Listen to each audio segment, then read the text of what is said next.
آپ کے علم میں ہوگا کہ اس وقت دنیا کی کل آبادی سمجھی جاتی ہے 6 ارب یعنی 600 کروڑ. اس میں کم سے کم 120 کروڑ مسلمان ہیں امت مسلمہ. گویا کہ ہر 5واں انسان جو ہے دنیا میں وہ حضور صلی اللہ علیہ وسلم کا کلمہ پڑھتا ہے. اتنی بڑی تعداد. اس کے ساتھ ہی کتنا بڑا علاقہ جو ہے اس زمین کا وہ اللہ تعالیٰ نے اس امت کے قدموں تلے رکھا ہے.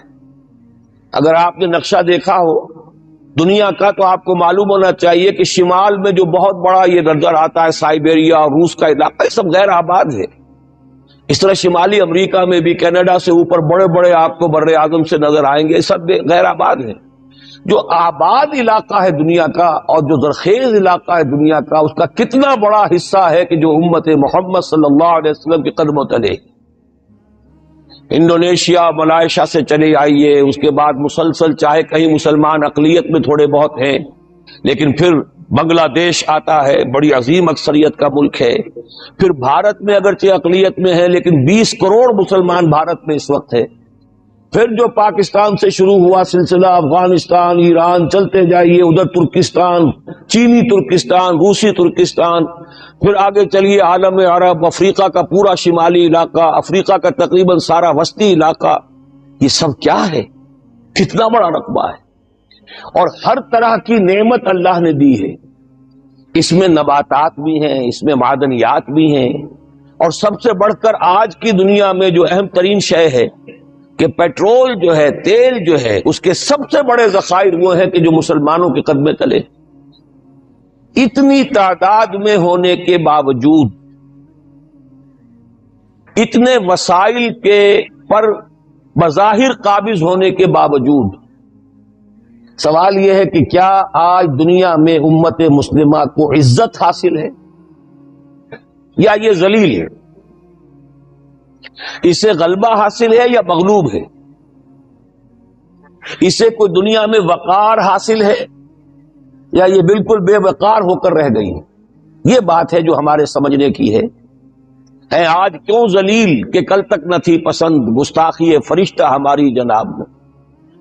اس وقت صورت یہ ہو چکی ہے، آپ کو معلوم ہے کہ ہر جگہ پر پسماندگی کا نشان مسلمان ہیں. ہمارے سارے وسائل پر دوسروں کا قبضہ ہے. ایک ہی شے رہ گئی تھی، تیل، خلیج کا تیل، اس پر بھی آ کر امریکہ کی فوجیں ان کے سر پر بیٹھ گئی ہیں. سارا کا سارا تیل اب ان کے قبضے میں ہے.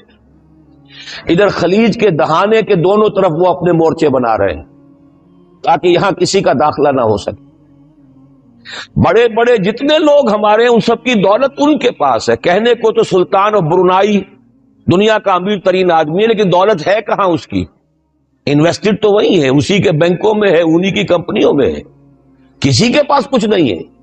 سعودی عرب کے کوئی ڈالر دے تو کہاں ہے؟ جیسے شہنشاہ ایران کا جو اثاثہ تھا، سرمایہ تھا، جو سارا کا سارا انہوں نے جو ہے وہ فریز کر لیا.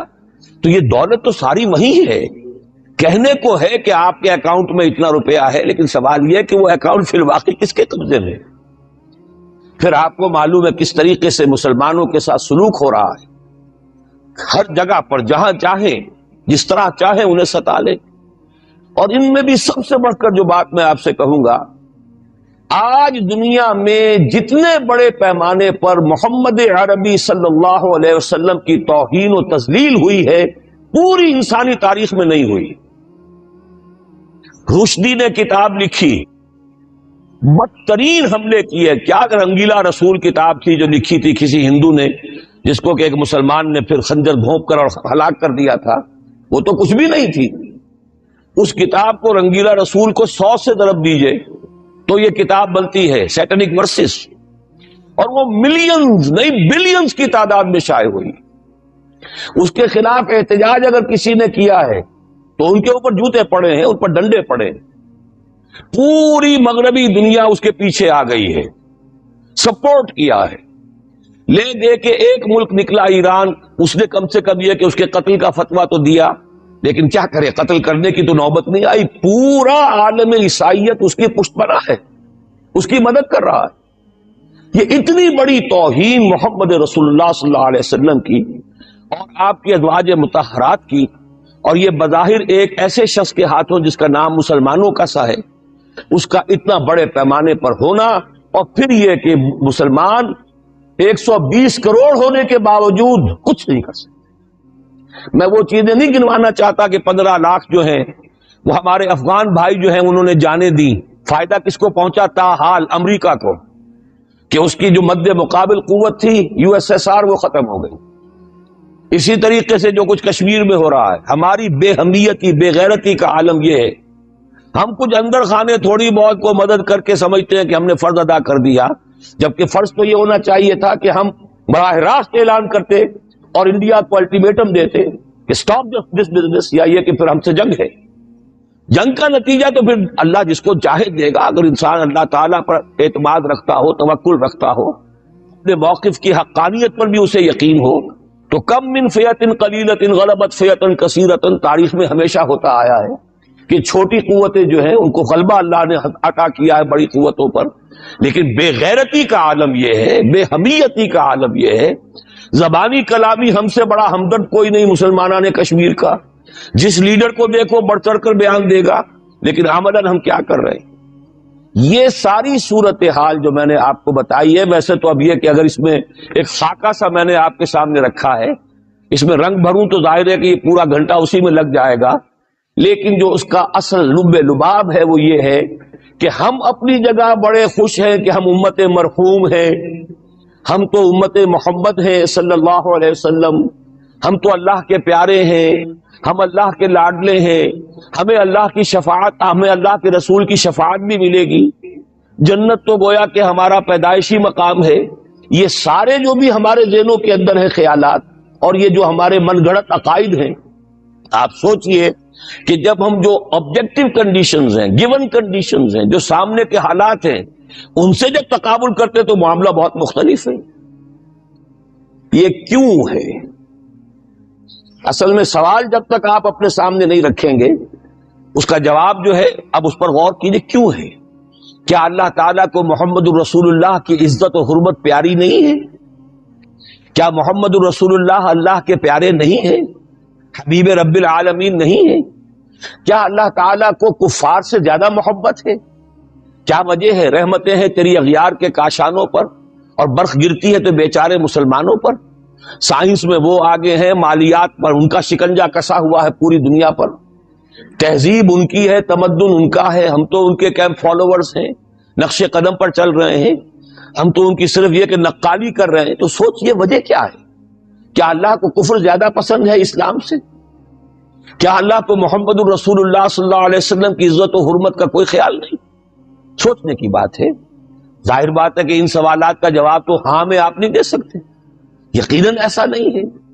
بہرحال وہ کافر ہیں، وہ اللہ کو نہیں مانتے، اللہ کے رسول کو نہیں مانتے، چلیے اللہ کو کسی نام سے مان لیا، گاڈ کہہ دیا، لیکن اللہ کے رسول کو تو نہیں مانتے۔ ایمان کا سارا دار و مدار تو رسالت پر ہے، اللہ کے اس کلام کو تو نہیں مانتے، اور اس کے باوجود ان کے لیے عزت ہے، رحمتیں ہیں تیری اغیار کے کاشانوں پر، برف گرتی ہے تو بیچارے مسلمانوں پر۔ یہ ایک لمحہ فکریہ ہے، یہ سوچنے کی بات ہے کہ ایسا کیوں ہے۔ اس کا جو جواب میں آپ کو دوں گا وہ ذرا سا کڑوا جواب ہے، نوارا تلخ ترمیزن چو ذوق نغمہ کمیابی۔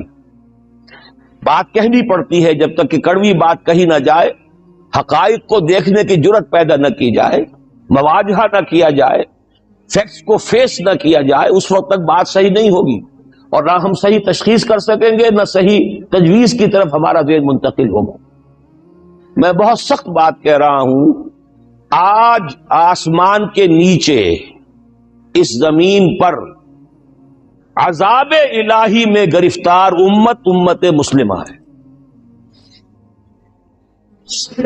بالفعل آج ہم امت مرحومہ نہیں ہیں، رحمت والی امت نہیں ہے، امت معذبہ ہے۔ آج ہم پر اللہ کا عذاب، وہ کیوں ہے؟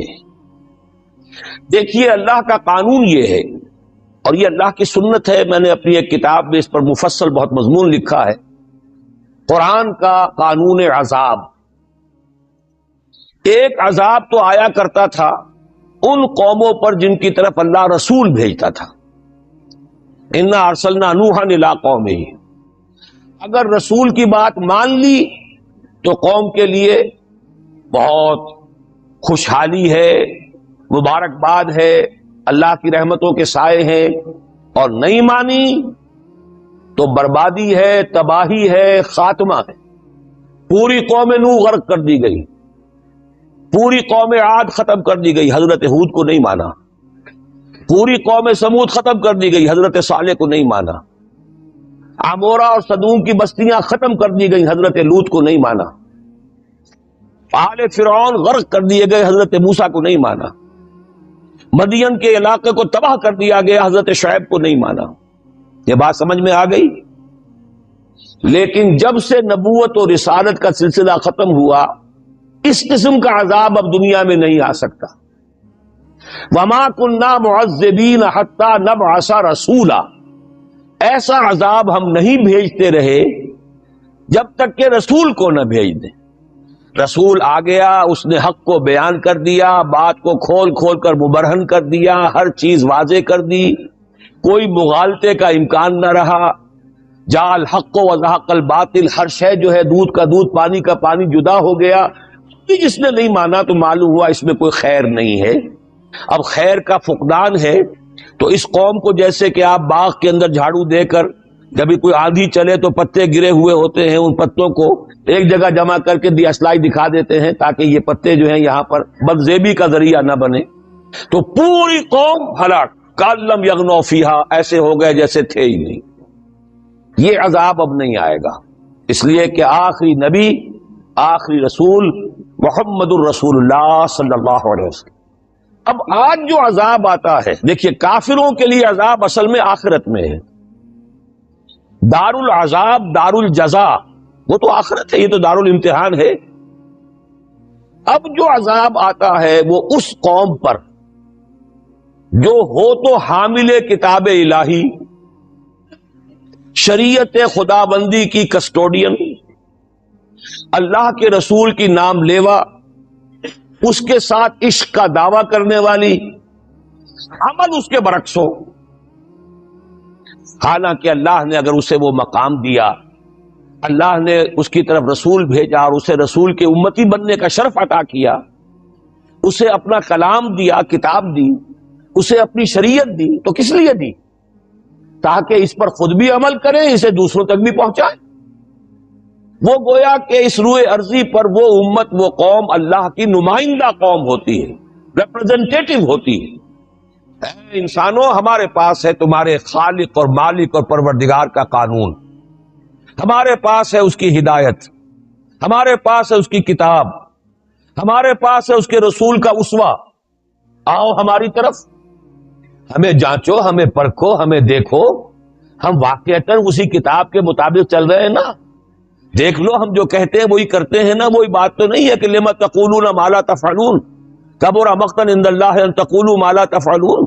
آؤ دیکھو، ہم نے اس کتاب کے مطابق، اللہ کی ہدایت کے مطابق کیسا اچھا معاشرہ بنایا ہے، کیسا انصاف ہے، کیسا امن ہے، کیسا بھائی چارہ ہے، کیسی اخوت ہے۔ آؤ دیکھو ہمارے ہاں تقسیم دولت کا نظام کتنا صحیح ہے۔ ایسا نہیں ہے کہ کوئی جو ہے اسے دولت کی بدہضمی ہو رہی ہو اور کوئی وہ ہے کہ جو بھوکا مر رہا ہو، ایسا نہیں ہے۔ دیکھو ہمارے ہاں انسانی شرافت، انسانی عزت، انسانی پریسٹیج اور انسانی حقوق بہتر سے بہتر شکل میں موجود ہیں، حریت ہے، آزادی اظہار رائے ہے، سب کچھ ہے۔ یہ کام اگر وہ امت کرے تو اس سے زیادہ خوش نصیب کوئی نہیں۔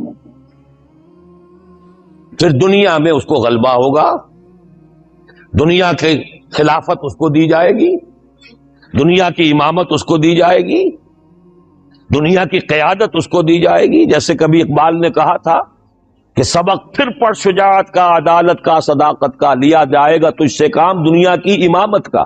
لیکن پھر وہی سبق پڑھنا پڑے گا جو صحابہ کرام نے پڑھا تھا۔ جب صحابہ کرام نے وہ سبق پڑھا تھا تو دنیا کی امامت اللہ نے ان کو عطا کی تھی کہ نہیں کی تھی؟ اگر تو اس کے مطابق عمل ہے تو ان سے زیادہ اللہ کو محبوب کوئی نہیں، اور اگر طرز عمل برعکس ہو جائے، کہیں کچھ اور کرے کچھ اور، کہیں یہ کہ قرآن پر ہمارا ایمان ہے اور اس کے قانون کو نافذ نہ کرے، کہیں یہ کہ ہماری تو محبوب ترین شخصیت محمد ہیں اور ان کی سنت کے اوپر عمل نہ کریں صلی اللہ علیہ وسلم. قرآن نے جس شے کو حرام کیا ہے اس پر اس کا استعمال کر رہے ہوں. اگر طرز عمل یہ ہو اور یہ طرز عمل اس حد کو پہنچ جائے کہ دنیا تانے دے یہ مسلمان کہاں اسلام دنیا میں ہمیں دکھاؤ, کہاں اسلام؟ یہ مسلمان کیا اسلام پر کار بند ہیں؟ جارج برنارڈ شاہ نے کہا تھا کہ میں جب قرآن پڑھتا ہوں تو محسوس کرتا ہوں اس سے بہتر کتاب کوئی ممکن نہیں, لیکن جب مسلمانوں کو دیکھتا ہوں تو محسوس کرتا ہوں ان سے زیادہ ذلیل قوم دنیا میں کوئی نہیں. یہ کنٹراسٹ ہے جو ہم اپنے وجود سے پیش کر رہے ہیں. کیا اس کی وجہ سے لوگ اسلام کی طرف راغب ہوں گے یا اسلام سے متنفر ہوں گے؟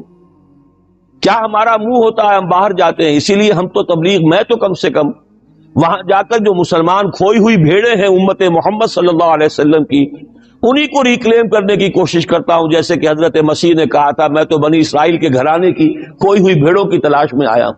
میرا منہ نہیں ہے کہ میں وہاں کسی امریکن سے بات کروں, وہ یہ کہے گا تم اپنا گھر تو سنوارو, فزیشن ہیل تھائی سیلف. تم ایک چھوٹا سا ملک نہیں چلا سکتے, تم نے اس کا بیڑا غرق کر کے رکھ دیا ہے, تم نے اسے کورٹ آف وارڈ بنوا دیا ہے IMF کا. ہاں یہاں تو گھڑی گھڑی جو ہے قرقمین آتے ہیں IMF کے اور ورلڈ بینک کے قرقی کرنے کے لیے. ہر روز ایک نئی قرقی ہو رہی ہے, ہر روز جو ہے آج پھر گاڑیوں کا کرایہ بڑھ رہا ہے, بجلی کا کرایہ قرقی ہو رہی ہے. عوام کے اندر جو بھی راہسا رہ گیا اسے بھی چوسنے کا اور کشید کرنے کے لیے. ایک حکومت کو گرا دو وہ تو بدنام کر دی گئی, دوسری حکومت لے آؤ اس کے ہاتھوں کچھ کام کروا لو, وہ بدنام ہو جائیں گے تو ان کو بھی ہٹا دینا. ان کا کیا کھیل ہے؟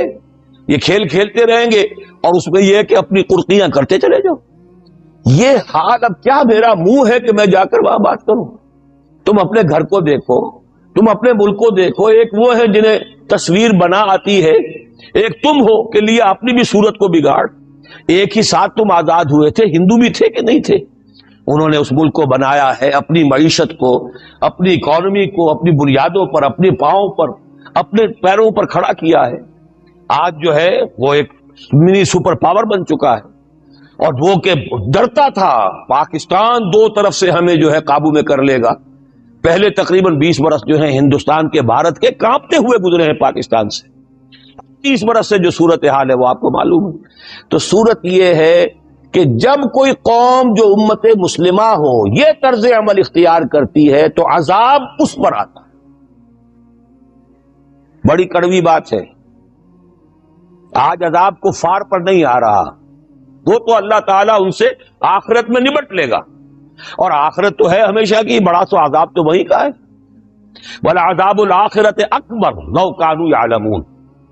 دنیا میں کفار پر عذاب آتا تھا جب کوئی رسول بھیج دیا جائے, اب رسول آئے گا نہیں. لیکن اب دنیا میں جو عذاب آتا ہے وہ مسلمان امت پر آتا ہے.